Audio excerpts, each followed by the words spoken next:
자, 2부 시작합니다. 오늘 게스트로 오신 분은 좀 특별한 사연이 있어서 모셨다고 하는데 태종 씨 잠깐 설명 좀 부탁합니다. 예, 어제 제가 식당에서 이제 식사를 하는데 갑자기 뭐 11회를 들었는데 미국에서 연락이 왔고 뭐 이런 얘기가 갑자기 들리더라고요. 갑자기 이거 팟캐스트 얘기시구나 딱 했는데 그분이 이게 전화 받고 있는 걸 제가 이제 좀 이렇게 얘기하는 걸 이제 들었거든요. 아, 전화 통화 내용을? 네, 그거를 네. 이제 주위 사람들한테 얘기를 해주시더라고요. 그래서 잘 됐다. 그래서 오늘 모시자라고 해서 그날 이렇게 바로 떼써가지고 오늘 모시기로 해서 이제 모셔왔습니다. 궁금한데요. 뭐 이분 모르시는 분 사실 별로 없죠. 지금 정치자 여러분들 무척 궁금하실 듯한데 누군지 직접 소개 좀 부탁드립니다. 예, 금수원의 마당새 이봉우입니다. 예, 이봉우 부장님 나오셨습니다. 반갑습니다. 11회였다면 그게 무슨 내용이죠, 기용 씨? 그렇게 물으시니까. 횟수는 잘 모르겠어요. 내용이 그 추석 때 저희가 그 투어한 내용 아닌가요? 소똥 투어. 소똥 투어. 그거였던 것 같은데 대체 어떤 전화를 받으셨습니까, 부장님? 이제 가끔 한 달에 한두 번씩 이렇게 전화를 하시는 분인데, LA 사시는 형제분이세요. 근데 이제, 그 자매님하고 같이 이렇게 이제 그 방에서 11회 그 팟캐스트를 듣다가 벼랑간이 금수원이 생각이 나서 전화를 했다면서 뭐 잘 계시느냐 지금 상황이 어떠냐 이제 뭐 이렇게 물어보시더라고요. 그래서 뭐 여기 내용 좀 전해드리고 그리고 그거 들으시면서 너무 이게 벌써 한 서너 번 이게 우려 먹었다고 그러시더라고요. 그 11회를 그러면서 너무 좋다고 안성생각 너무 나서 전화했다고 하면서 그러시더라고요. 예. 아마 저희 내용이 좋았다기보단 그 얘기를 들으면서 금수원이 생각나신 거겠죠. 그렇죠. 금수원에서 일을 좀 하셨던 분이거든요. 그래서 저도 비행기를 끊고 여기까지 온 거 아니겠습니까? 금수원의 추억. 그렇죠. 예. 그리고 팟캐스트와 오늘 금수원 보고 느낀 점은 어땠습니까? 오늘 처음 오신 거죠? 예, 지금 금년에 처음 왔습니다. 금수원 새롭게 느껴지지 않았나요? 예, 그 모든 언론에서 봤던 그 참 마음속에 아픔이 있는 상태에서 오니까 감회가 너무 새롭고 또 그 길거리 가다가 찬바람과 함께 그 산에 있는 많은 나무들 보면서 옛날 생각도 많이 나고 그랬었습니다. 예. 부장님, 저희 팟캐스트 방송은 들어보셨나요? 어제부터 좀 중점적으로 들었네. 전에도 좀 듣긴 들었는데. 출연 결심을 하고. 네, 출연하는데 어떤 내용을 해야 되는지 닥치니까 공부를 좀 해야 될 것 같아서 했습니다. 예. 어땠나요, 듣고? 근데 하여튼 같은 마음으로 공감이 되니까 그리고 이제 또 집중해서 들어보니까 이제 이게 진짜 그냥 우리들의 어떤 얘기들 그대로 그냥 쏟아져 나오는 얘기들이잖아요. 그래서 그것 때문에 좀 슬플 땐 같이 슬펐고 또 막 진짜 이 마음속에 어떤 그런 것들이 이렇게 또 울컥울컥 솟아나는 걸 많이 느꼈어요. 예, 그럼 본격적으로 금손의 마당새 이봉호 부장님의 인생 역정과 금손 관련 얘기를 들어보도록 하겠습니다. 금손 근무하신 지는 언제부터입니까? 올해로 꼭 20년 됐습니다. 와. 95년 5월에 여길 왔으니까요. 그럼 당시에 구원파가 이게 금수원을 인수하고부터 오신 겁니까? 바로 인수하면서 이제 여기가 농장 형태였기 때문에 농사질 사람이 필요했고 또 관리를 할 사람이 필요했기 때문에 왔습니다. 그때는 이 대강당도 없었죠. 그랬죠. 전혀 없었죠. 산속이었죠, 그냥. 네. 그냥 산 속에서 뭐가 있었습니까, 그러면? 그때 그냥 목장 건물 몇 개, 창고 건물하고 이제 밭 전부 다 이제 여기가 원래 조경회사인데요. 묘목. 묘목. 철쭉, 구상나무, 느티나무, 뭐 단풍나무 이런 것들이 이제 꽉 있었죠. 그 회장님이 찍으셨던 단풍나무 그 묘목이 바로 그겁니다. 맞습니다. 지금 이제 많이 자라서 저렇게 돼 있죠. 그 조그만 묘목들이 저렇게 큰 겁니까? 네, 맞아요. 느티나무하고 단풍나무. 근데 저도 상당히 궁금한 게 있는데 이 이름, 금손이라는 이름은 당시의 금손이었습니까? 아니면 인수하고 금손으로 바뀐 겁니까? 언론에서도 저희 구원파 엄청 비난할 때 금수 같아 해서 금손이다. 뭐 이렇게 비난도 했었는데. 우리를 사람을 개 취급이나 뭐 그렇죠. 이런 거 한다 뭐 이런 식으로. 뭐 짐승들이 사는 데다 뭐 이렇게 표현을 했는데 그건 아니고요. 금수강산 할 때 금수원이에요. 그러니까 비단금자에 수 놓을 수. 그러니까 비단을 수 놓은 듯한 동산이다. 이제 금수원이 이름을 그대로 우리가 이제 옛날에 줬던 걸 그대로 인수했죠.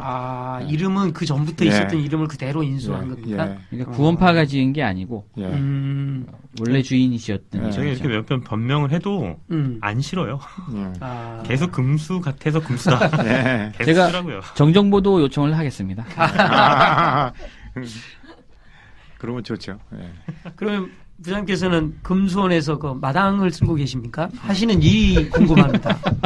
제가 이제 원래 어려서부터 농사꾼입니다. 제가 뭐 어릴 때 아주 농사 짓는 집안에서 태어나서 농사를 이제 습관화하고 있었기 때문에 여기 농장 형태이기 때문에 이제 뭐 와서 농사를 짓고 전에는 이제 여기가 어떤 교회에서는 이 농지를 소유를 할 수가 없어요. 그래서 이제 제가 농사 어떤 경험이 많으니까 이제 영농조합도 이제 만들고 그래서 이제 그쪽으로 이렇게 땅을 샀죠. 그래서 이제 사용을 하게 됐는데 그래서 이제 농사 짓는 일을 하고 또 이제 나중에 이제 건물이 많이 짓다 보니까는 건물 이제 관리나 또 어떤 공사 이런 거를 좀 주도적으로 했죠.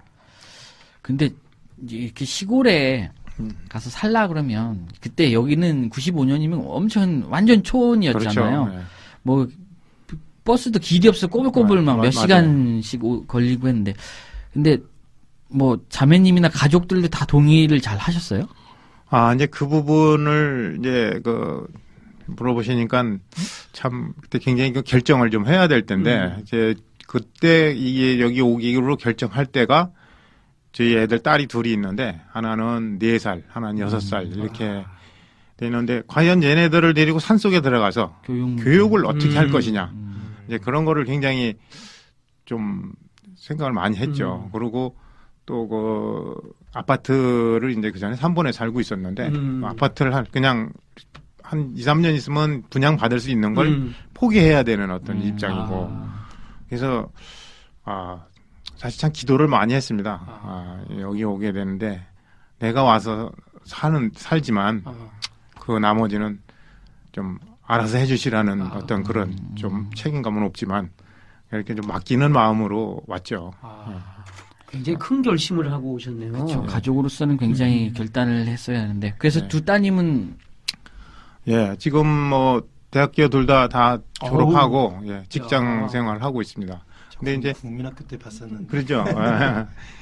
그때 이제 이렇게 조그맣게 다녔는데 그런 어떤 과정도 저는 사실 일에 거의 이렇게 뭐 하다 보니까 아이들이나 어떤 집안에 대해서 별로 이렇게 신경을 많이 못 썼거든요. 그래서 근데 이제 그 자라는 과정들을 보면은 애들이 너무나 이렇게 참 자연 속에서 너무 멋있게 이쁘게 컸어요. 그래서 야 이건 부모인 내가 기르는 건 아니구나. 자연 속에서 그냥 이렇게 놔두면은 자기들이 알고 굉장히 또 감성적이고 또 어떤 자기들의 어떤 재주를 또 뭐 바깥에 어디에 있는 사람들보다 그런 애들보다 뭐 이렇게 떨어지지 않게 컸던 것 같아요. 그리고 뭐 이 자연을 보고 느끼는 거나 이제 그런 것들이 이렇게 저는 뭐 지금 후회 안 합니다. 제가 봐도 그 두 따님이 굉장히 바르게 컸어요.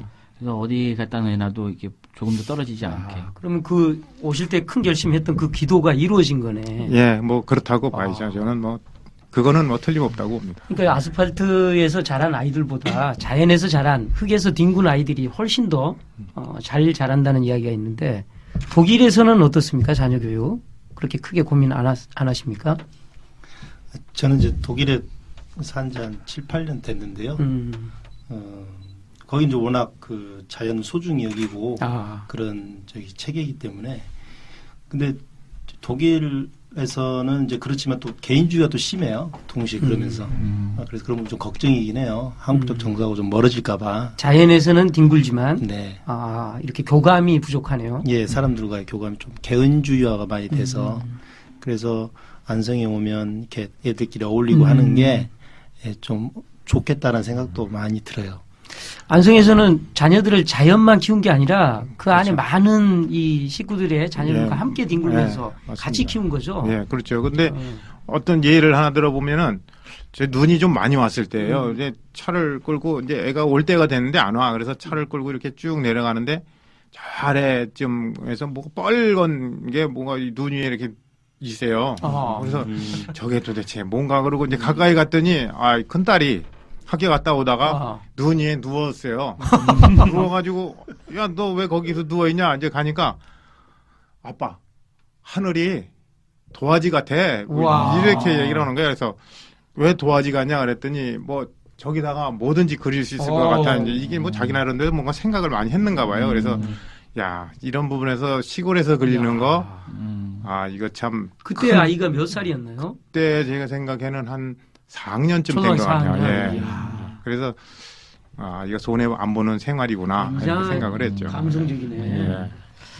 자연에서 크면서 함께 사는 거를 이렇게 경험하는 거는 세상에서 가장 큰 교육인 그렇죠. 것 같아요. 예. 그러네. 굉장히 지금 이 과거 추억을 되살리면서 즐거운데 조금 민감한 질문을 하나 하겠습니다. 예. 지난 여름 굉장히 힘들었을 텐데 예. 사건 나서 가장 큰 표적이 됐을 텐데 예. 그 이야기를 좀 들려주십시오. 이제 참 그 얘기를 또 피해갈 수 없는 질문이라고 생각을 했습니다. 이제 어떤 사건이 나면서요. 그 어른들은 다들 뭐 끌려가셨고, 뭐 결정하시고 하는 어른들을 뭐 이제 다들 이제 자리에 안 계셨잖아요. 예. 어느 날 보니까 저밖에 안 남았어요. 아. 뭐 우리 상무님도 가시고 또 저기 이명재 어머니도 가시고 뭐 이렇게 다 가시고 또 회장님도 이제 그렇게 그때는 이제 못 느꼈지만 이제 가셨고 어느 날 주변에 보니까는 결정할 분들이 안 계시는 거예요. 그러니까 제일 그게 이제 좀 힘들었고요. 그리고 또 그러면서도 계속 어떤 검찰에는 가서 조사를 받아야 되고 또 계속 이제 그리고 어떤 그 집에도 있을 수 없는 입장이고 집에는 계속 그 압수수색이 들어오고 아마 한 10번 이상 들어왔을 겁니다. 집에 그렇게 이제 들어오는 과정에서도 제가 좀 집에도 마음대로 못 가고 여기 이제 금수원에서 이제 한 2달간 이렇게 있었죠. 네, 그런 과정이 굉장히 좀 힘들었고요. 그리고 이제 그 많은 병력이 들어왔을 때 그때도 참 저는 슬퍼할 시간이 없었어요. 마음에 뭔가 확 있는데 참 조용히 이제 맡기면서 이제 그렇게 생활을 했어요. 그래서 좀 너무 좀 힘들었는데도 힘든 내색도 못했습니다. 하여튼 제가 이렇게 갑자기 마음이 탁 떠오르는 게 그러셨겠구나 하는 생각이 드는 게 이제 아까 갑자기 결정할 어른들이 딱 없었을 때 나밖에 없었다라는 게 딱 됐잖아요. 그것만큼 이렇게 두렵고 떨리는 일도 별로 없는 것 같아요. 왜냐하면 오로지 내가 결정하는 거에 따라서 방향이 다 달라지고 그 결과를 우리 식구들이 다 당해야 될 수 있거든요. 근데 그걸 내가 결정하고 그 책임까지도 근데 책임을 실제 질 수가 없어요. 그렇죠. 결정은 내가 해도. 그때 어떻게 하는 게 가장 옳은 선택인지는 정말 하나님한테 떨리는 마음으로 이게 기도하는 마음이 딱 생기는 것 같더라고요. 그렇습니다. 갑자기 책임자가 돼가지고 정말 부담감이 컸을 텐데 금수원을 지켜야 된다. 그리고 막 쳐들어오고 실제로 2번이나 쳐들어왔잖아요. 그리고 그 책임자로서 외부에서도 계속 연락도 오고 검찰에는 실제로 몇 번 가셨습니까? 검찰에 제가 한 5번 정도 간 기억이 납니다. 그리고 요즘엔 이제 그 뭐 법원에 계속 재판을 받으러 다니는 실정이고요. 실제로 금손에만 침입하신 게 아니라 집에도 기자들도 여러 번 침입했잖아요. 기자들도 못 들어와서 이제 집에 그 딸 혼자 있는데 이제 들어와가지고 막 그 경찰도 오고 그래서 기자 일단 고발을 해놓은 상태죠. 경찰이 아니라 기자가 쳐들어왔다고요? 기자가 쳐들어왔어요. 무담 침입이네요. 그렇죠. 딸 혼자 있는데. 딸 혼자 있는데 이제 베란다 담을 넘어온 거예요, 그러면? 대문이 잠겨 있으니까 베란다 쪽 문을 열고 이제 들어왔던 거죠. 그래서 좀 난리가 났었죠. 참 그때는 정말 마음이 참 왜 이렇게까지 해야 되나 하는 어떤 그런 정말 참 괴롭더라고요 그때는요. 참 금손에서 한 2달간 생활하셨는데 예. 그때는 어땠습니까? 그때 이제 제가 그 마음이 이제 좀 이렇게 처음에 이 초기에 이렇게 좀 상당히 좀 안 좋았어요. 이렇게 이제 갈피도 못 잡고 이제 저 혼자 또 앞으로 이제 수양회 같은 건 다가오고 이제 어떤 그 결정을 하고 해야 될 일 때문에 굉장히 좀 힘들었는데 어느 날 그 청년들이 이제 왔어요. 이제 자연사랑조라고 그래갖고 이제 저하고 같이 일도 좀 하고 그러던 청년들이 왔는데 뭔가 그 청년들을 하고 같이 뭘 할 수 있는 게 없어요. 그래서 한 군데를 모았어요. 이제 그래서 모여서 이제 찬송가를 계속 불렀어요. 이제 찬송을 부르고 그리고 이제 성경 쭉 같이 이제 보고 어떻게 로마서 8장을 보게 됐죠. 보는데 이제 그 부분 끄트머리 가서 그런 내용이 나오더라고요. 의롭다 하시는 이는 하나님이시니 누가 정죄하려. 이제 그리고 누가 송사하려. 하나님이 의롭다 한 무리들인데 누가 정죄를 하느냐. 이건 세상이 정죄를 하는 건데 하나님이 의롭다 그랬기 때문에 하나님은 정죄를 안 하신다. 그 내용이 탁 이제 스쳐 지나가더라고요. 그러면서 그동안 내가 좀 자신이 없이 살았던 부분에 대해서 이제 그게 딱 마음에서 이제 풀려버리더라고요. 그래서 우리가 정죄를 당하지 않는구나. 하나님이 의롭다 그랬는데 누가 이 세상에서 누가 정죄를 하겠냐. 그것 때문에 그런 마음이 딱 생기면서부터 굉장히 자신 있게 또 그로는 어떤 그 흔들림이 없이 그냥 이렇게 아주 좀 담담하게 살았던 그런 기억이 납니다. 지금도. 그러면 그 시절에 좀 금수원을 내가 지켜야 되겠다라는 마음이 흔들린 적은 없었습니까? 예, 뭐 제가 지켜야 된다는 건 뭐 모르겠고 이제 워낙 우리 저 식구들이 많이들 계시니까 또 왔다 계속 와서 일하고 가시니까 저는 그냥 뒤에서 제 할 일만 하면 되겠다는 어떤 그런 거지 뭐 제가 꼭 지켜야 된다는 어떤 그런 뭐 그런 건 별로 없었습니다. 같이 하면은 하나님이 하실 거다는 어떤 그런 확신이 있었습니다. 예. 그럼 지금 이제 재판도 받고 하신다고 그랬는데 그 죄 지신 거네요. 무슨 죄를 지셨길래 재판까지 받으시나요? 글쎄 제가 이제 그 법정에서도 그런 얘기를 좀 하긴 했거든요. 그 양심적으로 살려고 그랬고 또 그렇게 살았고 그런데 비닐하우스인 게 그렇게 큰 죄인 줄은 몰랐다고 선처를 좀 부탁드린다고 이렇게 말씀을 드렸는데 사실은 이제 이렇게 하다 보니까 여기가 이제 좀 그 연면적에 걸려가지고 그러니까 그 건축물이 그 어떤 범위 내에 딱 몇 %가 돼 있어요. 그래서 더 이상 늘리지도 못하고요. 또 이제 이쪽에 어떤 시청에서 어떤 계획이 있어서 그걸 더 규제를 해서 할 수가 없는 부분이기 때문에 뭘 이렇게 또 증축을 할 수는 없어요. 근데 이제 그 비닐하우스 같은 걸로 이렇게 해서 농산물 건조장도 하고 뭐 선별장 이런 걸 했는데 그런 것까지 다 이렇게 그 불법이라고 그러니까 저희들은 이제 그 하우스 짓는 업자들한테도 이거 허가 안 내도 되냐 그러더니 비닐하우스 허가 내는 데는 없는데 아마 시청에 물어보면 그냥 하라고 그럴 거예요. 이제 그런 얘기를 하더라고요. 근데 그런 것들이 원래 불법이랍니다. 그래서 이번에 뭐 불법이구나 이제 알았습니다. 예. 야, 그래도 안성에 농사 짓는 분이 그냥 주변에서 다 그냥 비닐하우스 짓는 게 어디가 서가 받을 데도 없고 지어도 된다 해서 지었는데 인천 법정에 가서 선 거네요. 그렇죠. 저는 이제 나는 양심에 따라 행동했다. 상식적으로는 이제 평택 여기 안성이 평택 이렇게 쪽이니까 할 줄 알았는데 인천까지 가는 거에 대해서 또 이해가 좀 못 의아하네. 예, 좀 비닐하우스 하나 짓는 거 가지고. 예. 근데 우리 이 부장님이 하신 법정에서 하신 말씀이 굉장히 인상이 깊었나 봐요. 기자가 듣고 저한테 전화를 하면서 그 말씀을 하셨다. 참 이거는 누가 들어도 기사감이죠. 나는 비닐하우스 하나 진 것뿐인데 법정에 서게 됐고 그것도 안성인데 왜 인천까지 왔는지 모르겠다. 기사감이네. 참 농사꾼이 비닐하우스를 이제 지은 게 이렇게까지 큰 문제가 될지를 몰랐다는 그게 누가 들어도 이게 잊혀지지가 않아요. 한 번만 들어도 그러네. 아 이게 법이 그런 거야라고 하고. 근데 선고는 받으셨나요? 아직 선고하면 구형 받았습니다. 구형을 받았어요? 예. 예. 얼마 받으셨어요? 구형 징역 1년에 뭐 집행유예 2년인데요. 1년이면 세네. 선고는 어떻게 될지는 모르겠습니다. 하여튼. 야, 그렇구나. 비닐하우스가 1년 받는구나. 그리고 비닐하우스 지으실 때 업자분들이 좀 참고하셔야 될 것 같아요. 여러분이 짓는 비닐하우스가 어떤 사람을 징역에 이르게 합니다. 주의하셔야 될 것 같습니다. 예, 그 당시 얘기를 또 해보면 그때 금수원에 막 땅굴도 있고, 예.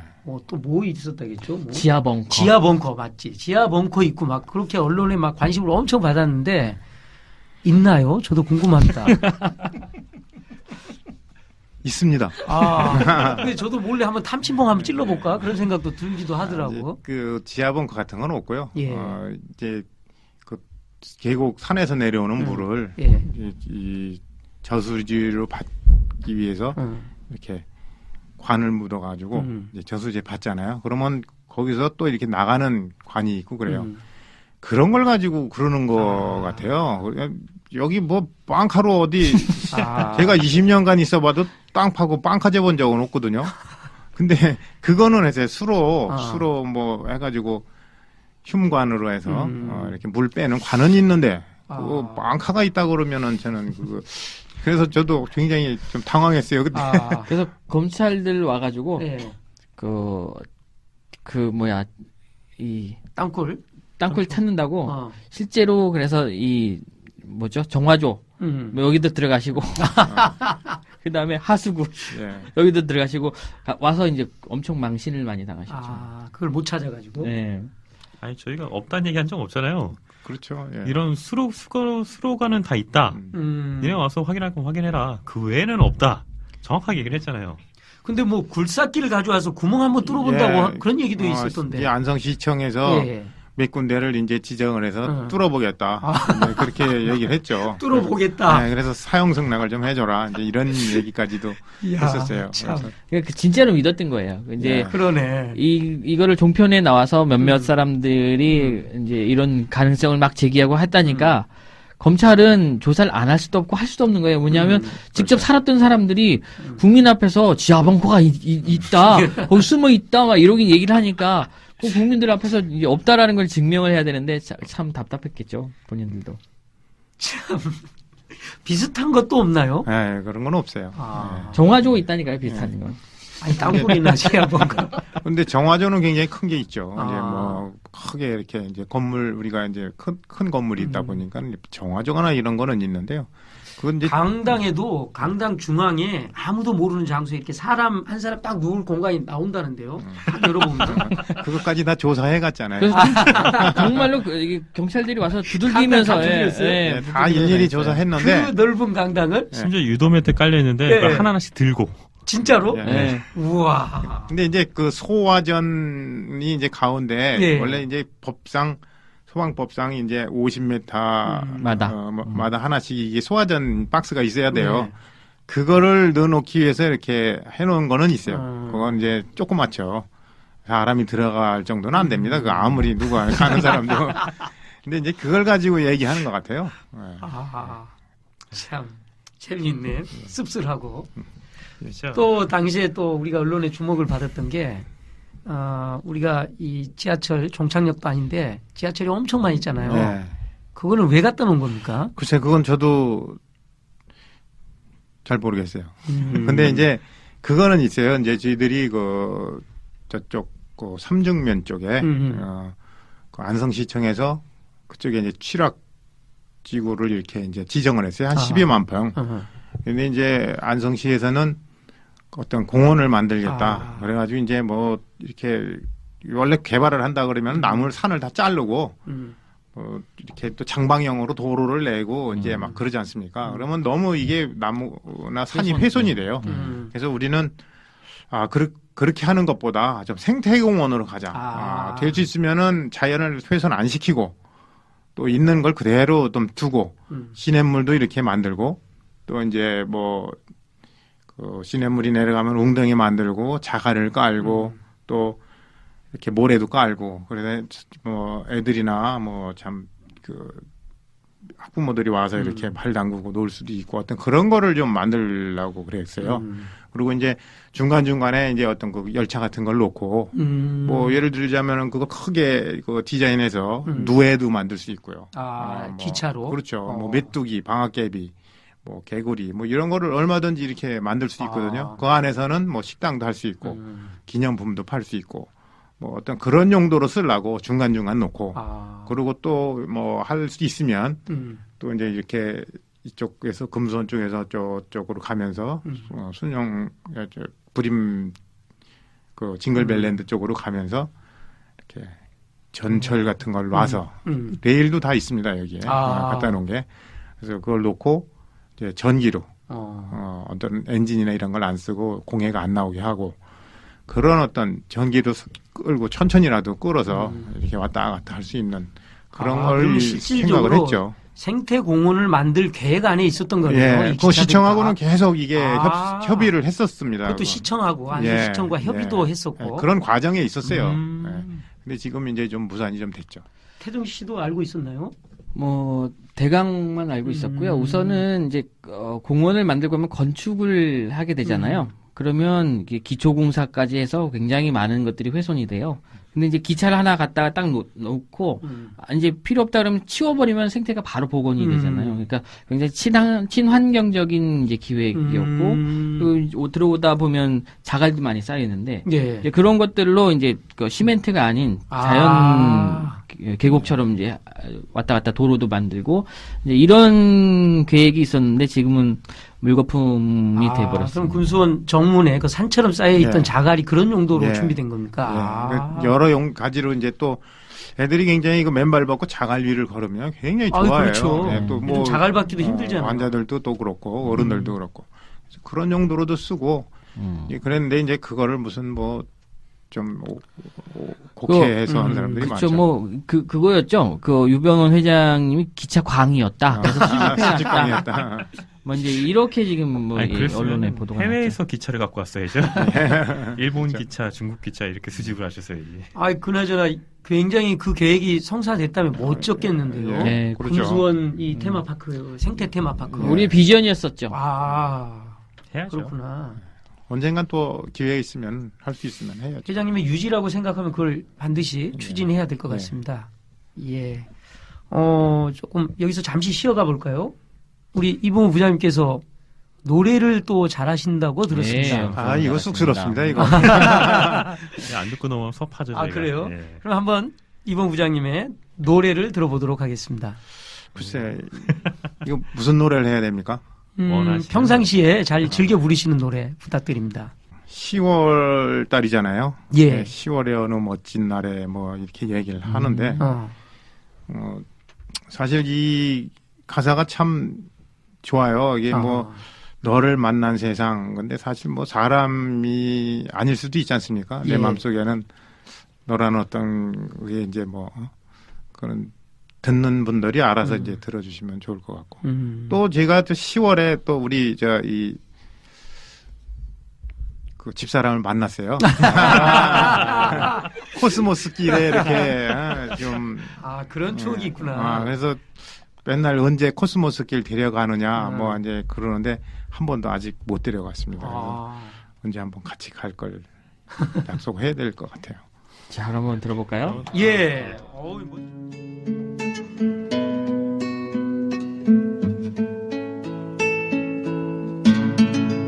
눈을 뜨기 힘든 가을보다 높은 저 하늘이 기분 좋아. 휴일 아침이면 나를 깨운 전화.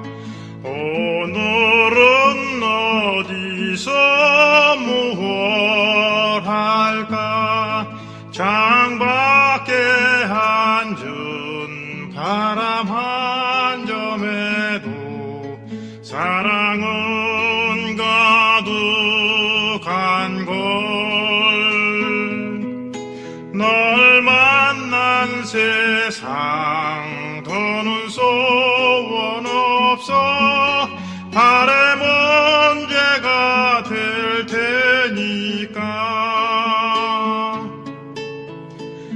가끔 두려워져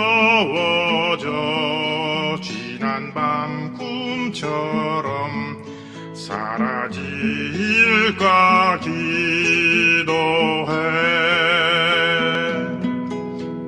매일 너를 보고 너의 손을 잡고 내 곁에 있는 너를 확인해. 창밖에 앉은 바람 한 점에도 사랑은 가득한 걸. 널 만난 세상 더는 소원 없어. 바람 언제가 될 테니까.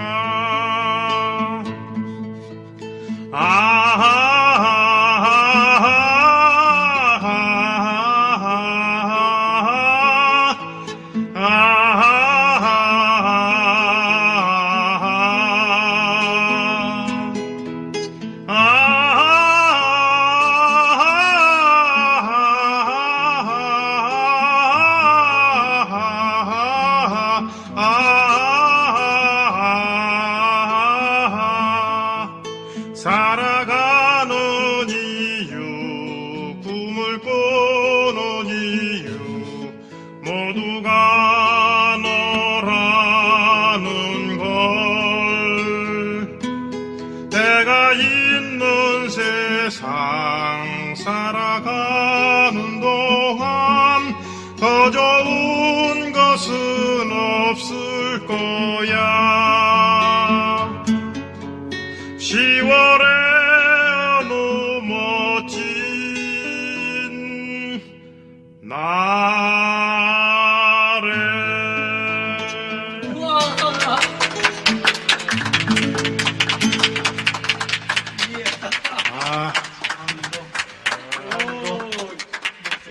정말 멋진데요. 중저음의 목소리와 기타 선율 그리고 10월의 그렇죠. 첫 주. 와, 감동적인데요. 우리 이 부장님이 주말마다 이제 이 금수원에 오는 가족들 있잖아요. 애들하고 같이 기타도 같이 치면서 가르쳐 주시기도 하고 같이 노래도 부르고 거의 주말마다 거의 멋진 추억을 만들고 있어요. 아, 매주 하나요? 매주는 못하고요. 그 최근에도 이제 수양에 전무해가지고 음악회를 했는데 굉장히들 그 반응이 좋았어요. 그래가지고 그게 이제 시작된 동기가 그 자연사랑 조 청년들하고 예. 같이 이렇게 그날도 이제 좀 뭐 어떤 사건이 계속 연속이 됐었으니까 그래서 야 우리 기타 치고 놀자 그래갖고 이제 이렇게 노는데 어느 날 그 이제 들꽃이라는 그 가요가 있어요. 근데 그 가요 이제 조용필 가수 이제 노래인데 그 가사가 굉장히 좋았어요. 나 그대만을 위해서 피어난 그 돌틈 사이 이름도 없는 들꽃처럼 핀다 해도 그대만을 위해서 살아가리라는 어떤 그런 가사인데 거기서도 이제 그가 나와요. 그가 나오는데 그가 뭐 어떤 사람이 대상이 아닌 진짜 들꽃처럼 이렇게 그냥 이 세상에 살다가 어디 그냥 바위 틈에 들꽃처럼 사는 어떤 그런 과정이지만 그래도 누구를 위해서 내가 살아간다면 그래서 어떤 그 대상을 내가 이제 이렇게 딱 바꿔놓고 생각을 하니까 굉장히 또 마음에 와닿더라고요. 그래서 그거를 이렇게 치고 노래를 했는데 옆에 어떤 자매님들이 몇 분 와서 듣다가 그냥 완전히 이렇게 좀 감동을 했는가 봐요. 그래서 이거 이렇게 그냥 지나가지 말고 뭔가를 한번 같이 여럿이 있을 때 같이 한번 해보자. 그래갖고 시작된 게 이제 들꽃 음악회. 그래서 이름이 그렇게 붙었구나. 그렇게 시작이 됐었죠. 한 5회 정도 수양회까지 계속 했는데요. 상당히 하여튼 좋았어요.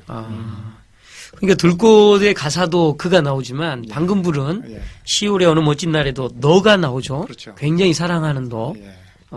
살아가는 이유, 꿈을 꾸는 이유가 그렇죠. 너다. 사람이 사랑을 한다면 어떤 그런 그 정도 사랑을 하는 사람이 과연 얼마나 있을까 싶어요. 네. 없죠. 세상에는 완벽한 사랑이 없잖아요. 바람 한 점에도 말이에요. 아, 그렇구나. 태종 씨도 이 노래에 얽힌 사연이 있습니까? 아, 예, 이 노래를 처음 듣고 너무 감동을 받아서 제가 우리 집사람하고 결혼할 때 축가로 개사를 해서 좀 불러달라고 부탁해서 이 축가로 썼었죠. 아, 이 노래를요? 네. 태종 씨가 직접 부른 건 아니고? 노래 실력이 안 돼서 부르진 못하고, 그 축가 부르는 사람한테 제가 쓴 가사로, 뭘 했냐면, 이제 저는 사람한테 이렇게 하는 거잖아요. 그러다 보니까 이제 뭐 완벽하지를 못해서, 이렇게 너를 만난 건 굉장히 기쁘지만, 그러나 이건 아주 작은 시작이다. 이제 점점 우리가 가는 행복이나 이런 건 이제 위에서부터 좀 커질 거다라는 이제 그런 내용으로 좀 개사를 해서 이제 좀 불러달라고 했죠. 그래서 전 결혼식이 생각납니다. 우리 집사람하고 결혼한. 근데 이봉 부장님께 너는 좀 특별한 의미죠? 예. 예. 그래서 그 너를 만난 얘기를 좀 부탁해도 될까요? 혹시 10월에 만나셨나요? 그렇지는 않고요. 예.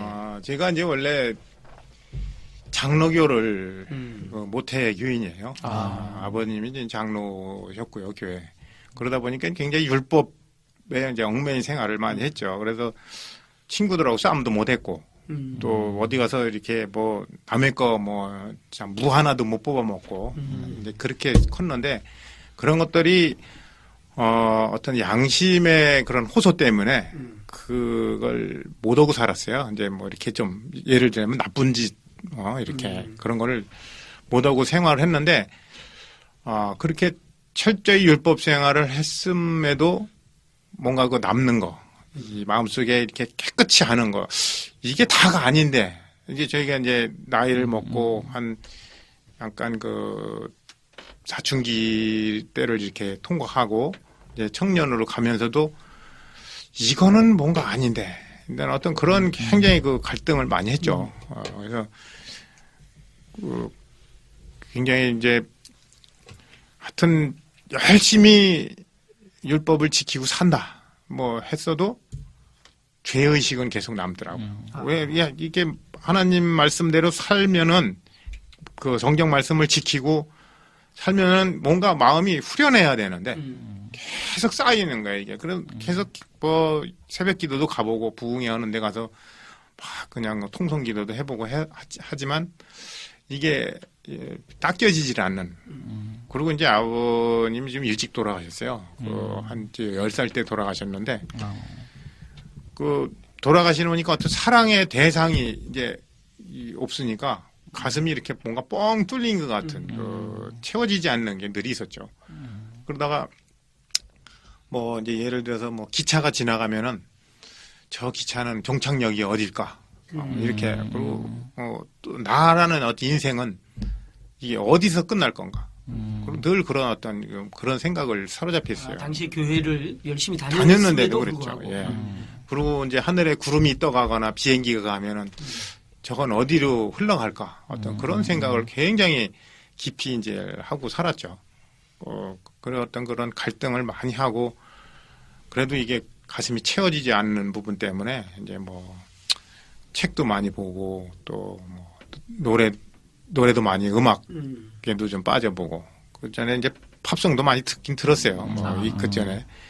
그런데 이제 그런 것도 채워지지 않는 부분들이 많더라고요. 그래서 갈등을 많이 하다가 어느 날 이제 제가 이제 72년도부터 이제 여기 이제 모임을 알았거든요. 그래서 이제 그때 뭐 형님이나 어머님을 따라서 이렇게 다니기도 하고 그러다가 어느 날 이제 로마서 8장에서 로마서 8장 1절 그걸 이렇게 성경 말씀을 보는 동안 그러므로 그리스도 예수 안에 있는 자에게는 결코 정죄함이 없나니 그 말씀에서 이제 이게 다 해결이 됐어요. 그리고 그 다음에 율법이 육신으로 말미암아 연약하여 할 수 없는 그것을 하나님은 하시나니 그 말씀에서 내가 아무리 율법을 지켜도 내가 하는 게 아니고 하나님이 해주셔야 되는구나. 그리고 보면은 그 8장 쭉 내용을 보니까 전부 다 하나님 해놓으셨어요 이미. 예수님이 대신 돌아가셨고 그래서 아들을 아끼지 아니하시고 주신 아버지가 하물며 이 나의 죄까지 다 그냥 해주지 않겠냐는 어떤 그런 그래서 그 로마서 8장 1절 2절 그걸 보면서 이제 거기서 해결을 했죠. 그래서 확실히 이제 거기서 이제 구원을 받았습니다. 이제. 성경을 혼자 보시다가 그러신 겁니까? 예, 그 혼자 이제 생각을 그 전에 이제 그 극동 방송을 계속 이제 목사님 권 목사님이 그 설교를 하실 때 그 내용을 계속 들었었죠. 듣고 이제 설교 말씀을 들어도 뭔지 잘 이해가 안 갔는데 어느 날 저 혼자 그 성경을 보다가 예. 그게 언제입니까? 그게 80년도 한 4월 달로 기억을 하고 있습니다. 그럼 구원받은 게 그 장로교를 다니시면서 구원받은 거예요? 아니면 이 구원파에 오셔서 구원받은 거예요? 이제 장로교는 이제 그 쫓겨났죠. 왜요?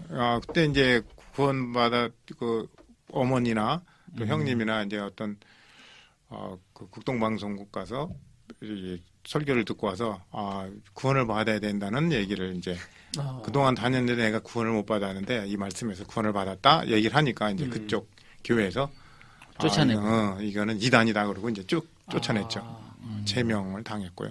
그래서 이제 우리 가족이 전부 다 이제 이쪽 구원파 교회로 구원파 교회는 어떻게 소개받고 간 겁니까? 그때 당시에 그 장로교 다니는데 다닐 때 그 은혜의 아침 그렇죠. 은혜의 아침 그 방송 극동방송에서 그게 나왔어요. 그거를 형님이 듣다가 이제 이렇게 연결이 됐죠. 뭐냐면 권신찬 목사님 극동방송국에서 아침마다 은혜의 아침 설교를 했어요. 그래서 사람들이 굉장히 많이 즐겨 들었는데 청취자 수양회 청취자 수양회를 합니다라고 해서 수양회를 했죠. 그래서 많은 분이 찾아와서 듣고 구원을 받고 이제 돌아간 거예요. 그러다 보니까 거기 가서 목사님한테 목사님 저 구원 받았어요. 목사님 구원 받으셨어요? 이걸 물으니까 목사님이 이제 깜짝 놀랐겠네요. 예. 또 이게 뭔 소리야? 내가 목사인데 구원을 나한테 물어? 막 이렇게 이제 화를 내시면서 거기서부터 이제 이 구원파가 이단이 된 거죠. 그럼 그 구원받은 사람들이 어떻게 구원파 교회를 찾아갈 수 있었는지 연어가 그러니까 자기 고향을 찾아가나요? 이제 쫓겨나니까 갈 데가 없잖아요. 근데 말씀을 들어도 이 분별이 되는 거예요. 이제 구원받지 못한 사람의 설교는 이렇게 땡기는 게 없으니까 이게 그러면 그 권 목사님이 설교하시는 데를 좀 가고 싶다. 어디냐 이제 극동방송에 연락해서 이제 소문해서 이제 수소문해서 들어오셨죠. 그런 형태로들 많이 됐죠. 그때부터 지금까지 한 번도 흔들림 없이 지금 구원파 안에 계시는데 그렇죠.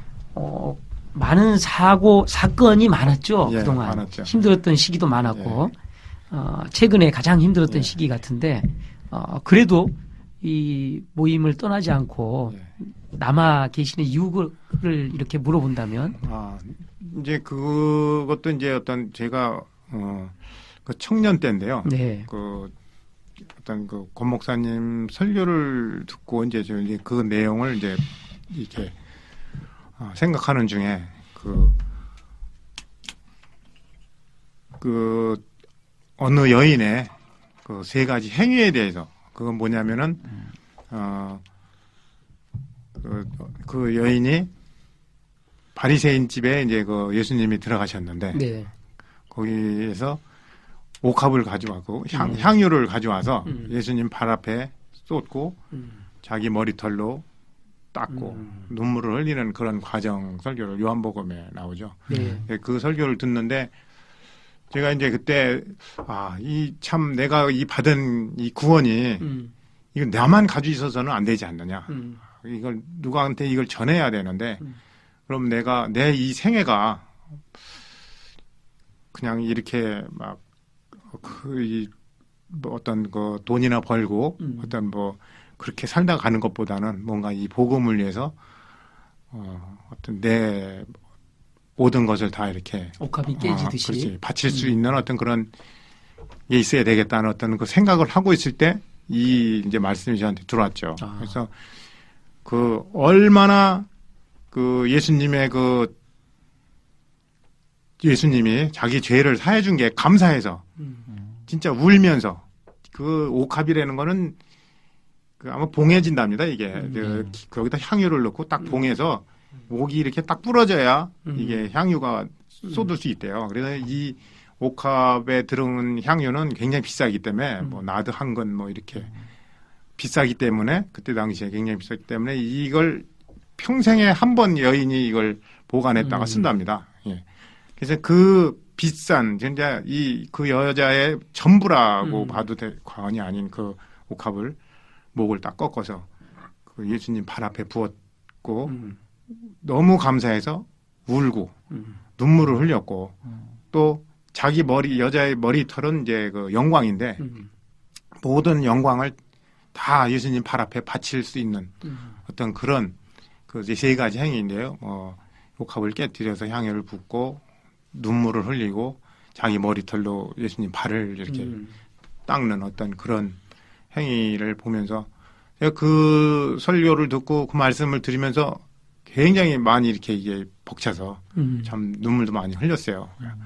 하나님, 저도 이렇게 살겠습니다. 이제 그때 이제 이거 어떤 다짐을 했고 좀 이제 내가 그리고 제일 귀한 거 내가 제일 귀하다고 생각하는 거는 아무리 찾아봐도 없어요. 그때 젊었기 때문에 내 몸이 제일 중요하더라고요. 내 몸 자신이. 그래서 하나님 제 자신을 드릴 건 내 몸밖에 없습니다. 전 뭐 돈도 없고 뭐 아무것도 없는데 제 몸 하나는 드릴 수 있습니다. 그게 저를 하나님이 써주십시오라는 어떤 그런 그때 다짐을 했었죠. 와. 그런 그 계기가 아마 지금까지 이렇게 연결이 돼 있지 않은가 하는 어떤 그런 생각을 합니다. 젊은 시절 자기 몸을 바친 거네요. 야.